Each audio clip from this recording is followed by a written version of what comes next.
জাতীয় নাগরিক পার্টি এনসিপিতে যোগ দিলেন অন্তর্বর্তী সরকারের সাবেক উপদেষ্টা আসিফ মাহমুদ সজীব ভুঁইয়া।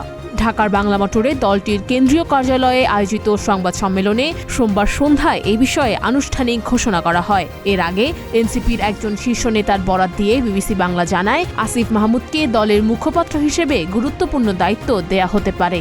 তার যোগদানের বিষয়টি জানানোর উদ্দেশ্যেই আজকের এই সংবাদ সম্মেলন আহ্বান করা। সেখানে দলের আহ্বায়ক নাহিদ ইসলামও উপস্থিত ছিলেন। এদিকে আগামী জাতীয় সংসদ নির্বাচনে অংশ নেয়ার লক্ষ্যেই আসিফ মাহমুদ সম্প্রতি অন্তর্বর্তী সরকারের উপদেষ্টার পদ থেকে পদত্যাগ করেছিলেন। তবে সংশ্লিষ্ট সূত্রগুলো বলছে, শেষ মুহূর্তে তিনি নির্বাচনে অংশ না নেয়ার সিদ্ধান্ত নিয়েছেন। আপাতত নির্বাচনে প্রতিদ্বন্দ্বিতা না করলেও দলের মুখপাত্র হিসেবে রাজনৈতিক কর্মকাণ্ডে সক্রিয় থাকবেন আসিফ।